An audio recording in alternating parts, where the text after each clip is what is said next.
Good morning बच्चों। आज अपन पढ़ेंगे 11th class arts subject geography book second है अपने पास। चैप्टर नंबर 2 है और पेज नंबर आएगा 4। देखिए अपन ने इस भाग पार्ट लेसन के अंदर 5 दिन हो गए पढ़ते हुए। हमने इसमें भू आकृति के आधार पर भारत को 5 भागों में बांटा को पढ़ा अपन ने। भू आकृति के आधार पर हिमालय को कितने भागों में बांटा गया हमने वो पढ़ने इसमें। तो भू आकृति के आधार पर हिमालय को बांटा गया है 5 भागों में। पहला भाग कश्मीर उत्तरी पश्चिम हिमालय। दूसरा अपने पास है जिसका नाम है हिमाचल उत्तराखंड हिमालय।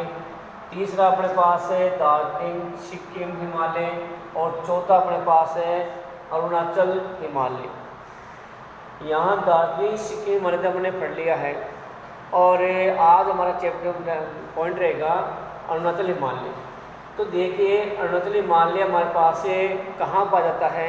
तो हमने यहाँ पर बताया था कि भारत के पूर्वी हिस्से के अंदर यहाँ पर अपने पास से श्रृंखला के अंदर भूटान पाया जाता है जो कि अरुणाचल प्रदेश के ऊपर है।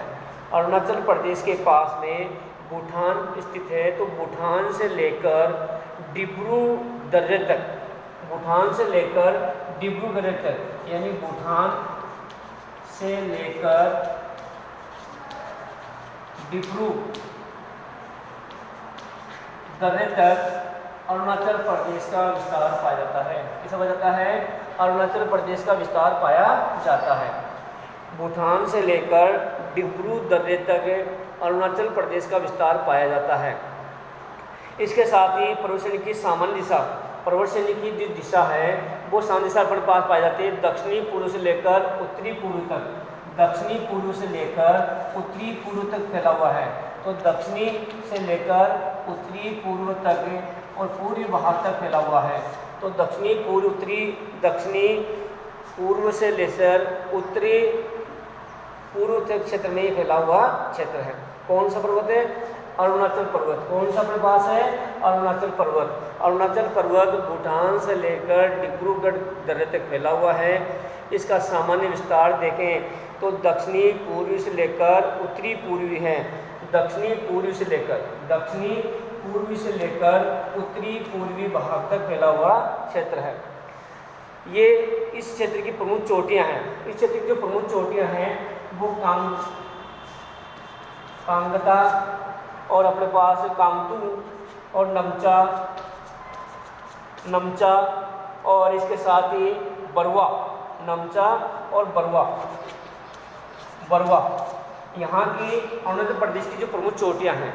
अरुणाचल प्रदेश की जो प्रमुख चोटियाँ हैं वो नमचा है, कांगतू है और बरवा है। 3 चोटियाँ याद रखें। अरुणाचल प्रदेश में 3 चोटियाँ पाई जाती हैं अपने पास, कांगतू, नमचा और बरवा। अरुणाचल प्रदेश की दिशा है वो दक्षिणी पूर्व से लेकर उत्तरी पूर्वी भाग फैली हुई है। ये अपने पास जो क्षेत्र है अरुणाचल प्रदेश, ये भूटान से लेकर डिब्रूगढ़ तक फैला हुआ है, जिसका सामान्य आकार दक्षिणी पूर्व से लेकर उत्तरी पूर्वी भाग में है। यहाँ पर जो पर्वत हैं उनकी प्रमुख चोटियाँ हैं कांगतू, नमचा और बरवा। ये अरुणाचल प्रदेश की प्रमुख चोटियाँ हैं। जहाँ पर अरुणाचल प्रदेश स्थित है उन्हीं क्षेत्रों के अंदर इसकी ऊंची वाली चोटियाँ 3 नाम की 3 है, कांगतू है, नमचा है और बरवा है। और इस क्षेत्र में गहरे गार्ज बनाने वाली जो नदियाँ हैं वो हिमाचल विच्छेदित हैं। और यहाँ पर जो इनसे जो छोटे नदियाँ निकलती हैं वो अपने मार्ग में गार्ज बनाती हैं। गार्ज कैसा होता है? गार्ज दर्रा होता है, अपने पास होता है, जिससे अपने वी आकार इस प्रकार से पानी दर्रे में आता है और वहाँ से निकलकर झरने को नीचे गिरता है, उन्हें गार्ज कहते हैं। तो अपने क्षेत्र में विच्छेदित गार्ज बनाती हैं। और नमचा बरवा को पार करने के बाद ब्रह्मपुत्र नदी एक गहरी घाट बनाती है।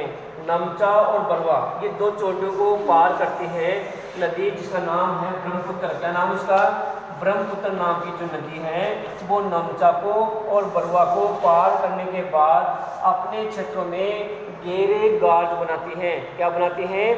गहरे गार्ज बनाती हैं, जिन्हें पार करती है नदी।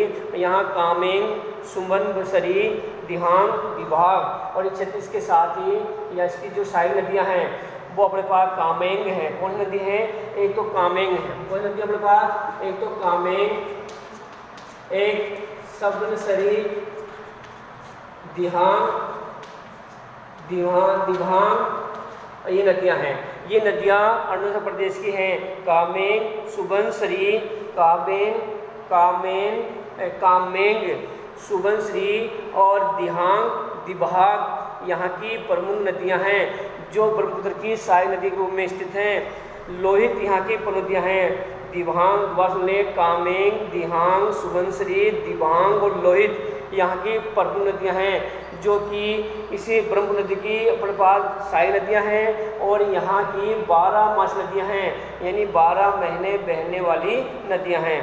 ये अपने बहुत जल पर अपने मार्ग में बहुत सारे जलप्रपात बनाती हैं, यानी अपने मार्ग में जहाँ से गुजरती हैं तो कई प्रकार के झरने व्यवस्थित करती हैं, इसलिए यहाँ जल विद्युत बन जाती हैं और बहुत सारे झरनों का निर्माण करती हैं। जहाँ जहाँ जलप्रपात होता है वहाँ पर वहाँ की सरकार जलप्रपात के द्वारा विद्युत उत्पन्न करती है। अरुणाचल प्रदेश की एक प्रमुख विशेषता ये है कि यहाँ बहुत सी जनजातियाँ निवास करती हैं और इस अरुणाचल प्रदेश के ऊपर जो पर्वतीय श्रेणी है उन पर्वत श्रेणी के ऊपर अनेक प्रकार की जनजातियाँ निवास करती हैं। ये जनजातियों के जिसमें अपने पास देखें मोनम्पा, अबोहर, मिसमी, निसी, नागा। दोबारा नाम सुन लेंगे, मोनपा, आभेर, मिसमी, निसी और नागा। ये अरुणाचल प्रदेश की प्रमुख जनजातियां हैं जो यहाँ पर निवास करती हैं। इनमें से सबसे ज़्यादा जनजातियां हैं वो एक कृषि करती हैं जिनका नाम झूमिंग कृषि है। झूम भी कहते हैं और झूमिंग कृषि के नाम से भी जाना जाता है। यहाँ की जो प्रमुख जनजाति हैं वो है अपने पास से जनजाति कौन है? मोनम्पा, दूसरे अपने पास है ओभेर, मिसमी और निसा और नागा। ये प्रमुख जनजाति है। अरुणाचल प्रदेश की प्रमुख जनजातियां कौन कौन सी हैं? तो मोनपा है, ओभेर है, मिसमी है, निसा है और नागा है। ये प्रमुख जनजातियां कांगतू, नमचा और बरवा जैसी पहाड़ियों में निवास करती हैं। ये यहाँ की प्रमुख जनजातियां हैं जिनका मुख्य कार्य झूम कृषि करना या झूमिंग कृषि करना। अब झूमिंग कृषि किसे कहते हैं? ये सबसे इम्पोर्टेंट क्वेश्चन है। झूमिंग कृषि प्रश्न हमेशा हर साल आता है आपके पास में। तो झूमिंग कृषि किसे कहते हैं इसकी परिभाषा देखिए इस प्रकार से है। पहली बात तो ये है कि झूमिंग कृषि का नाम है वो प्रत्येक राज्य में अलग अलग नामों से पुकारते हैं, प्रत्येक देशों में भी अलग नामों से पुकारते हैं। जैसे राजस्थान में इसे स्थानांतरण कृषि कहते हैं, असम में झूमिंग कृषि कहते हैं, मध्य प्रदेश में बालरा कृषि कहते हैं, डूंगरपुर बाखड़ा में दीपा कृषि कहते हैं, अमेरिका में मिल्पा कृषि कहते हैं, वियतनाम में रे कृषि कहते हैं और इंडोनेशिया में लडांग कृषि कहते हैं, ब्रह्मा में तोम्यो कृषि कहते हैं। कई नामों से जानी जाती हैं लेकिन इन सबका वर्णन एक ही प्रकार से है, सबकी परिभाषा एक ही है, सबके काम करने के तरीके एक जैसे ही हैं। तो वो परिभाषा क्या है? तो इसकी परिभाषा है झूमिंग कृषि उसे कहते हैं जहाँ आदिवासी लोग यानी जनजाति लोग जहाँ कहीं भी जाते हैं जंगलों को काटते हैं, जलाते हैं, राख को बिछाते हैं, 2-3 साल वहाँ पर खेती करते हैं। जब वहाँ की मिट्टी अनुपजाऊ हो जाती है तो वह लोग उस स्थान को छोड़ देते हैं, दूसरे स्थान पर जाते हैं, फिर जंगलों को काटते हैं, जलाते हैं, राख को बिछाते हैं और 2-3 साल वहाँ पर खेती करते हैं। इस प्रकार की जो प्रक्रिया होती है उसको असम में झूमिंग कृषि के नाम से जाना जाता है। तो झूमिंग कृषि किसे कहते हैं इसकी परिभाषा आपको ये लिखनी है। रे कृषि किसे कहते हैं इसकी परिभाषा लिखनी है। जो भी मैं नाम बताया अभी आपको सभी में आपको ये परिभाषा लिखनी है। अगर ये परिभाषा याद नहीं तो आप लिख सकते हैं जंगलों को काटकर, जलाकर, राख को बिछाकर की जाने वाली एक स्थान से दूसरे स्थान पर की जाने वाली कृषि को झूमिंग कृषि कहते हैं। असम में इसको झूम या झूमिंग कहते हैं और राजस्थान में इसको स्थानांतरण कृषि के नाम से जाना जाता है। तो ये इसकी परिभाषा है। तो ये अपने पास जो अरुणाचल प्रदेश में मोनपा, ओबेर, मिन्सी, निसा और नागा जनजाति है वो सभी जनजातियाँ झूमिंग कृषि